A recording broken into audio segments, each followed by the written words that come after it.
where do I begin? Elizabeth, from the very beginning, was a wonderful, sensitive, very strong-willed kid. Turn that thing off! It's not on. I thought Gwinnett was very safe.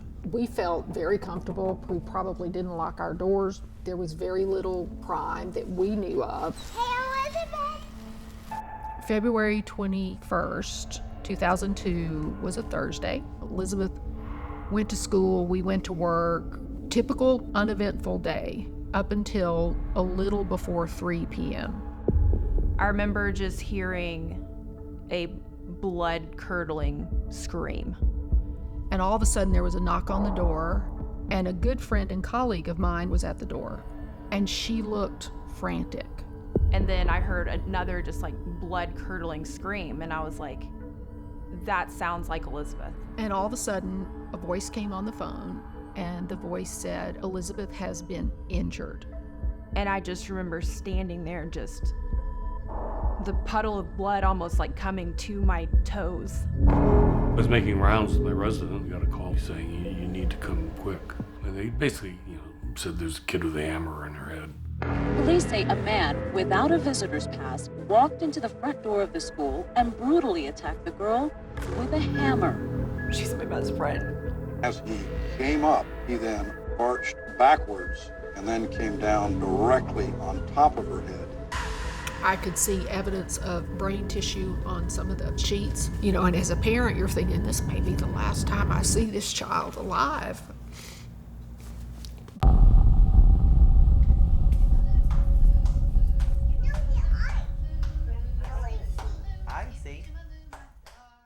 My name is Zach Lovelace, and I am the director of the documentary Struck, which follows the story of the Leak family after they experience a sudden tragedy. In 2002, their eldest-born daughter, Elizabeth, was attacked while at school by a hammer-wielding maniac. I also went to Gwinnett County Public Schools, which is where this happens, so I remember this from my childhood. So when I grew up and got into filmmaking and did it as a trade, this story was something that was always in the back of my mind, always calling me to tell it. And so I reached out to the Leak family, and I've been working on this story for 3 years. Now, the important thing about research for a documentary is that it's plot points. You find tons and tons and tons of information, but as a director, you get to choose which information is important to the overall dramatized narrative. I did all the research for this film, and that comes with pluses and minuses. That means I'm actually discovering the story for myself, and that's very interesting.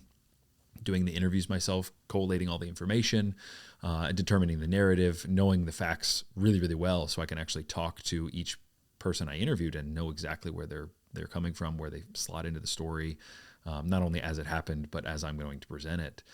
But also the downside of doing your own research is sometimes you miss things. Sometimes you get things wrong and you mess things up. And it's wild because a lot of that information is so hard to find, and it's all squirreled away, and you have to dig and dig and dig. And so to be a documentarian really is to be a treasure hunter.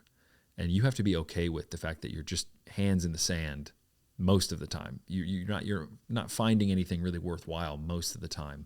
It does make it very worthwhile when you do find things, and that's what we're going to talk about today, is this tiny little bit of treasure that I've been able to find. And I wanted to experience this for the first time on camera, just as a little bit of BTS type thing, one little bit of I want it recorded for myself, this information, this reaction. In my research, I was looking for a photograph of the attacker. So his name is Chad Hagaman. He was 30 years old at the time. He lived within walking distance of this elementary school that he entered, and he was immediately arrested, found by a mob of people in a neighborhood when he ran away. And there's a lot of footage and photographs of him from that time period. Now, trying to tell a fair story, trying to tell a story that has a full-orbed, humanization of Chad Hagaman. He's not just a rabid dog. He's not just some schizophrenic guy. He's actually a man that has a story, and in that, I wanted to find a picture of him when he was the same age as Elizabeth. and show that to the audience. Outside of trying to reach out to primary sources, which I have tried reaching out to the Hagaman family, to the family of the attacker, and they wanted no contact, which is fair. I'm not getting any information from them. So all I can get is things that have been publicly put out there. So again, police reports, court records, those types of things. What I realized was yearbooks are really important. And probably the only place that I could actually find this picture, or a picture of Hagaman, the attacker, in a state previous to his affliction, previous to his mental illness, in a way that would humanize him. I found on classmates.com a yearbook in the year that he would have gone to the Parkview High School cluster, and he wasn't in it anywhere. Not in any chess club, not doing a sport, nothing. There's just no mention of a Chad Hagaman or any other Hagaman in the 1988 Parkview yearbook. But the mistake that I made was I found a Chad Hagaman. They were the same age, and he lived in a state nearby, so he wasn't in Georgia where the story takes place, but it was in Florida. And I just assumed he probably did a little bit of high school in Florida for whatever reason. One that I found a Chad Hagaman in Florida of the same age, little kid, looks kind of like him, and then he's not in the Parkview one. I just assumed that was the picture. And that picture that I found looked enough like him. Some people were like, no, that definitely doesn't look like him. Other people were like, yeah, I see it. It's very difficult. It's very difficult. The black and white, the age, the weight gain. I later found a color picture of him, and the kid had blue eyes. And it sent a chill down my spine because I'd already incorporated this picture into the narrative. And I know that Hagaman has brown eyes. That plus the classmates.com having the 1988 Parkview yearbook where he's not in it. I'm like, well, where did he go to school? That's a huge mystery at this point. So this sends me back into the police reports. I'm reading and reading and reading, and I finally find one line in there where the neighbors of Hagaman, who had been accosted by him, had been stalked by him, they had filed a few police reports about this, and the neighbor had said, he went to school with my kids. So I'm like, okay, he had to have gone to public school, or at least, the odds are that he had gone to the Parkview High School system, had gone to Gwinnett schools. So I set out looking on Facebook for alumni groups, somebody who could clarify for me what happened. And I find one from 1994. I reach out to the admin. I ask for permission to post my trailer and to post an ask basically for anybody to help me find a yearbook. And he's gracious enough to let me do that. I post. It's about 50-50. 50% of people remember it. They're kind of sharing memories about it and how tragic it was. Again, this is people who still live in that area. And these are people who are friends with the attacker and the attacker's family. Even one of the guys who reached out to me privately in a DM had said that he's best friends with the attacker's brother currently. And so he was kind enough to reach out and ask if they wanted any contact, and they declined. Other people said that they would help me find a yearbook. Some folks told me to just leave the thread, that I had posted in the wrong thread, which is, just comes with the territory. I get it. And so I deleted the post, talked to a few of the people who had reached out to me privately. That kind of dried up, didn't go anywhere. Maybe it's in the research on classmates.com, seeing the yearbooks that are compiled there. There might have been an ad or something that was like, buy yearbooks here, like vintage yearbooks. And so I went over to eBay and just started looking. Parkview, I found a few, none of them in the right time period. Mountain Park, none of them. The elementary school, none of them. So the only one I found was from Trickham Middle School, and it was from 1986. The exact, that would have been his 8th grade year. Let's go. It's listed as being in pretty fair condition. That's a plus. It also said there was a page missing in the 8th grade year.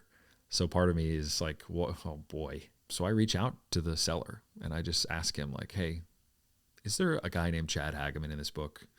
I've been looking for this picture for a long time. Please tell me. And he said, yes, he's on page 24. Chad Hagaman is in this book. And I haven't opened it.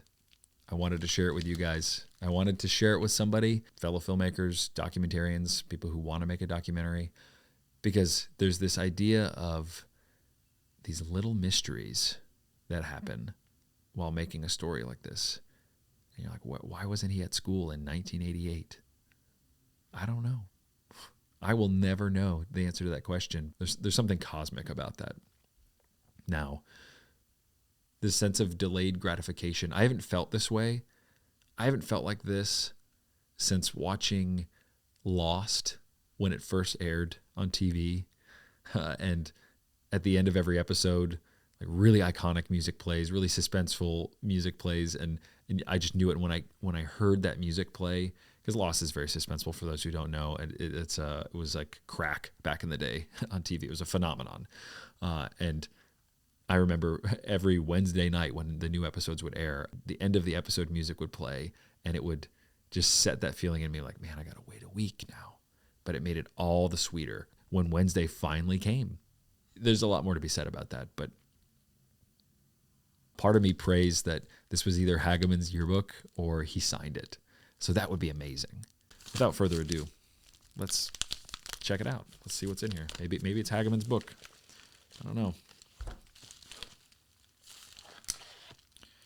Let's see.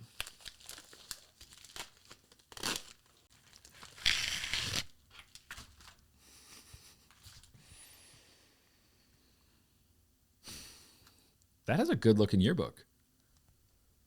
The picture on the listing made it look green, but it's like black. Cool tiger. That's their mascot through the mountain park, Trickham, and then Parkview. It's like a big jungle cat kind of thing. Very interesting. Oh my goodness. So this was not Hagaman's book. This book belonged to Jennifer, whoever Jennifer is. Maybe I can figure it out. All of these notes are to Jennifer. Jennifer, have a great summer. Call me sometime. Love, Jennifer A. I know that life. I was Zach L. for most of my public school career. Let's go to the back real quick. See the areas where people sign most. Oh, yeah. Oh, here we go. Okay, wow. We have Lori, Hetty, Scott, Emily, Cece, Melissa, Will Smith. Probably not the Will Smith, but would be cool if it was. A teacher.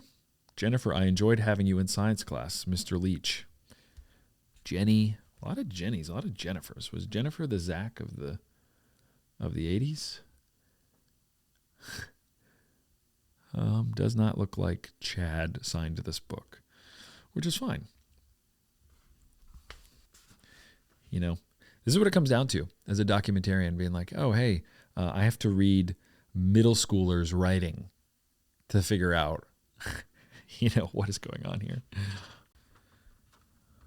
Okay, there we go. Wow. This is the ripped page.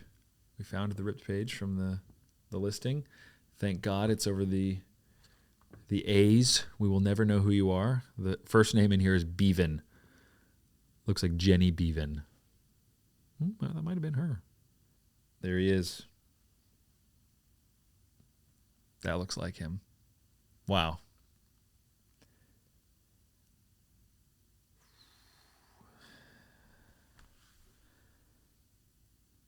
That's wild. Confirmed.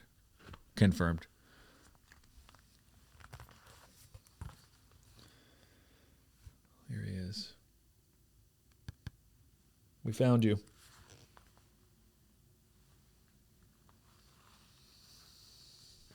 Wow. Chad. Man.